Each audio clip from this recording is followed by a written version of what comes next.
नमस्कार विद्यार्थियों, आज हम छायावादी कवि जयशंकर प्रसाद द्वारा रचित आंसू शीर्षक गीति काव्य को पढ़ने जा रहे हैं।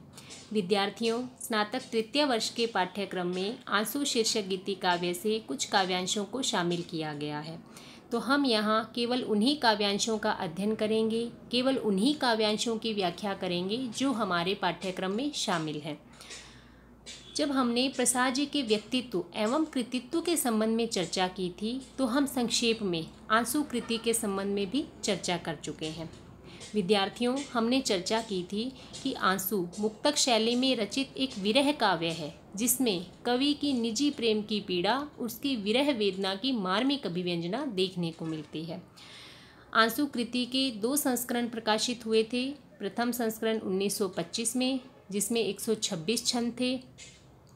बाद में 190 छंदों के साथ इसका दूसरा संस्करण 1933 में प्रकाशित किया गया था। प्रथम संस्करण जो पूर्णतः निराशावादी और दुखांत था, वहीं दूसरे संस्करण में हमें कवि की निजी पीड़ा और निजी वेदना का सामाजिकरण, वैश्वीकरण देखने को मिलता है, और साथ ही निराशा के साथ हमें आशा की एक किरण भी दिखाई देती है। दूसरे संस्करण में छंदों के क्रम में भी परिवर्तन किया गया। चूँकि यह मुक्तक शैली में रचित था, अतः कथा का आभास देने के लिए इसके छंदों के क्रम में परिवर्तन किया गया था। ऐसा कहा जाता है कि पहले इस कृति को कामायनी के अंतर्गत ही रखने की योजना थी, किंतु अतिशय गीतिमयता और प्रबंधात्मकता के अनुकूल न होने के कारण इसे पृथक से प्रकाशित किया गया। तो चलते हैं विद्यार्थियों इस कविता की काव्यांशों की व्याख्या की ओर। बस गई एक बस्ती है स्मृतियों की इसी हृदय में, नक्षत्र लोक फैला है जैसे इस नील निलय में। ये सब स्फुलिंग है मेरी इस ज्वालामयी जलन के, कुछ शेष चिन्ह है केवल मेरे उस महामिलन के।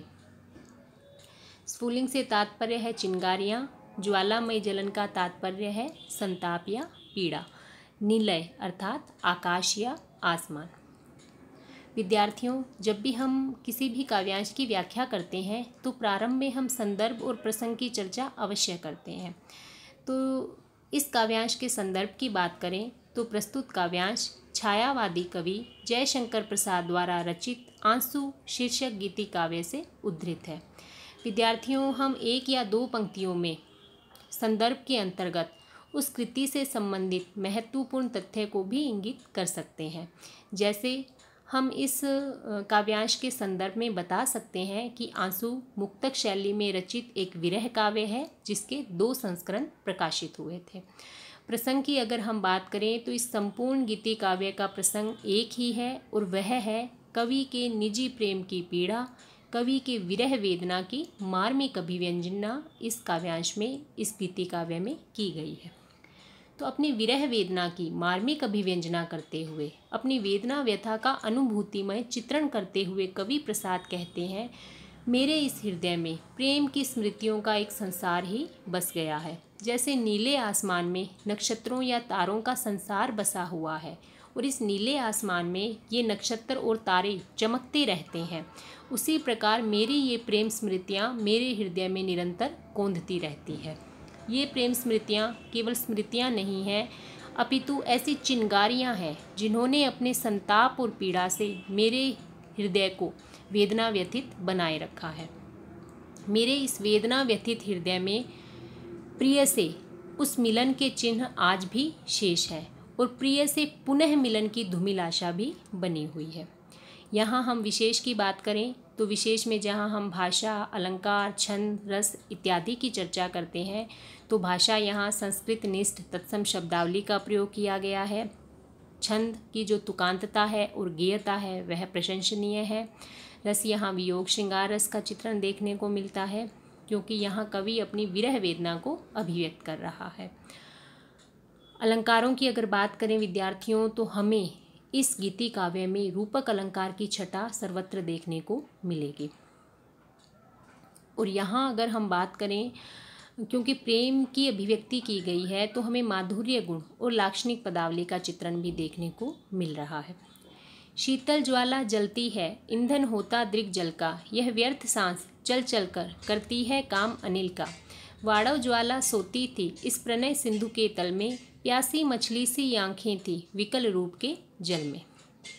अपनी वेदना व्यथा को अभिव्यक्त करते हुए कवि कहते हैं कि मेरे हृदय में विरह की यह शीतल अग्नि निरंतर जलती रहती है और मेरे नेत्रों से बहने वाले आंसू इस विरह अग्नि के लिए ईंधन का कार्य करते हैं। साथ ही जो विरह संतप्त मेरी दीर्घ लंबी लंबी सांसें चलती है, वह सांसें हवा के सदृश इस विरह अग्नि को और अधिक उद्दीप्त करने का कार्य करती है। विद्यार्थियों, हम सभी जानते हैं जब अग्नि जल रही होती है तो वह वायु का संस्पर्श पाकर और अधिक भड़क उठती है और अधिक उद्दीप्त हो उठती है। तो वही कार्य यहाँ कवि की जो दीर्घ श्वासें हैं, चूँकि वह विरह वेदना के कारण गर्म है, तो वे दीर्घ श्वासें यहाँ हवा के सदृश कवि के हृदय में प्रज्वलित विरह अग्नि को और अधिक उद्दीप्त करती जा रही है। हमें इन प्रस्तुत दो पंक्तियों में रूपक अलंकार का बहुत ही सुंदर प्रयोग देखने को मिल रहा है। वाड़व ज्वाला सोती थी इस प्रणय सिंधु के तल में, प्यासी मछली सी आंखें थी विकल रूप के जल में। जिस प्रकार समुद्र के तल में वाड़वाग्नि जलती रहती है, उसी प्रकार प्रणय रूपी समुद्र में जो विरह की अग्नि है वह निरंतर जलती रहती है और इसके अंतर्गत मेरी आंखें प्यासी मछली के सदृश अपने प्रिय के सौंदर्य रूपी जल को पाने हेतु व्याकुल बनी रहती है। हमें यहाँ फिर से रूपक अलंकार देखने को मिल रहा है। प्रणय सिंधु में मछली सी आंखें, यहाँ उपमा अलंकार का सुंदर प्रयोग है। साथ ही विद्यार्थियों, यहाँ जड़ अचेतन पदार्थ पर मानवीय क्रियाओं का आरोप होने के कारण हमें मानवीकरण अलंकार भी देखने को मिल रहा है। जैसे व्यर्थ सांस चल चलकर सांसों पर मानवीय क्रिया का आरोप किया गया है। साथ ही वाड़व ज्वाला सोती थी, इस पंक्ति में भी हमें मानवीकरण अलंकार दिख रहा है। शीतल ज्वाला जलती है, इस पंक्ति में हमें, क्योंकि अग्नि कभी शीतल नहीं होती, किंतु यहाँ विरह अग्नि को शीतल बताया गया है, तो विरोधाभास अलंकार देखने को मिल रहा है। बुलबुले सिंधु के फूटे, नक्षत्र मालिका टूटी, नभ मुक्त कुंतला धरनी दिखलाई देती लूटी। इस विकल वेदना को ले किसने सुख को ललकारा, वह एक अबोध अकिंचन बेसुध चैतन्य हमारा। संदर्भ और प्रसंग विद्यार्थियों पूर्ववत रहेगा। कवि अपनी उसी वेदना व्यथा को अभिव्यक्त करते हुए कहते हैं कि जो प्रेम रूपी समुद्र में विरह अग्नि निरंतर जलती रहती है, जिसके कारण इस प्रेम रूपी समुद्र में बुलबुले फूट पड़ते हैं और जो आसमान में नक्षत्रों की माला है वह टूट जाती है, और नक्षत्रों की माला टूट जाने के कारण ऐसा लगता है मानो जो धरती है वह अपने आकाश रूपी केश पाश को खोल कर खड़ी हो गई है। अर्थात धरती का जो सौंदर्य है वह सारा छिन्न भिन्न दिखाई देता है, धरती का सारा सौंदर्य लुटा हुआ दिखाई देता है। कहने का तात्पर्य है इस विरह वेदना की अधिकता के कारण संपूर्ण प्राकृतिक परिवेश भी कवि को सूना सूना लगने लगता है। कवि कहते हैं कि मुझे यह व्याकुल विरह वेदना देकर, बिछोह की यह पीड़ा देकर किसने मेरे सुख को ललकारा। अर्थात मैं अति सुखी था अपने प्रिय से मिलन के साथ, किंतु कौन है जिसने मेरे सुख को ललकारा और मुझे यह बिछोह की पीड़ा दे दी। मैं एक अबोध अकिंचन तुच्छ प्राणी जो पूर्ण रूप से सुखी था, वह अब बिल्कुल बेसुध सा होता चला जा रहा हूँ। अभिलाषाओं की करवट, फिर सुप्त व्यथा का जगना, सुख का सपना हो जाना, भीगी पलकों का लगना, इस हृदय कमल का घिरना, अली अलकों की उलझन में, आंसू मरंद का गिरना मिलना निश्वास पवन में। अपनी उसी विरह वेदना का अनुभूतिमय चित्रण करते हुए कवि कह रहे हैं कि जब प्रेम की स्मृतियाँ होती है तो प्रिय से मिलन की अभिलाषा भी बढ़ती चली जाती है, और मिलन की यही उत्सुकता हृदय को अत्यधिक उद्वेलित करती चली जाती है। इसी बीच ऐसा प्रतीत होता है मेरे हृदय में सोई हुई व्यथाएं ही करवट लेकर जाग गई है और सुख के जो क्षण है वह सपने बन गए हैं। अर्थात सुख पूर्ण रूप से समाप्त हो गया है। नेत्रों से आंसू बहने के कारण मेरी पलकें गीली हो गई हैं, और ऐसी असहनीय विरह वेदना के कारण मेरे जो हृदय रूपी कमल है वह मेरे प्रिय के बालों रूपी भ्रमरों में उलझ जाता है। और इसी बीच जो मेरी दीर्घ श्वासें हैं, उस दीर्घ निश्वास रूपी पवन में आँखों से बहने वाले आंसू रूपी पराग भी आकर मिल जाते हैं। कहने का तात्पर्य है कवि की जो विरह वेदना है वह अत्यधिक बढ़ती चली जाती है। इसी बीच कवि की जो दीर्घ श्वासें हैं वह चलने लगती है, नेत्रों से आंसू बहने लगते हैं और पलकें गीली हो जाती है और कवि का जो हृदय है वह पूर्ण रूप से प्रिय की स्मृतियों से आच्छादित हो जाता है। मादक थी, मोहमयी थी, मन बहलाने की क्रीड़ा, अब हृदय हिला देती है वह मधुर प्रेम की पीड़ा। जो घनीभूत पीड़ा थी मस्तक में स्मृति सी छाई, दुर्दिन में आंसू बनकर वह आज बरसने आई। विद्यार्थियों, ये जो अंतिम दो पंक्तियां हैं बहुत ही महत्वपूर्ण पंक्तियां हैं और इस संपूर्ण आंसू गीति काव्य का सार इन्हीं दो पंक्तियों में निहित है। और प्रतियोगी परीक्षाओं में भी ये पंक्तियां अक्सर पूछी जाती रही है कि प्रस्तुत पंक्तियां किस काव्य कृति से ली गई है। तो ऐसी पंक्तियां जिसमें संपूर्ण काव्य कृति का सार निहित होता है अक्सर परीक्षाओं में पूछी जाती हैं, तो हमें यह याद रखना है।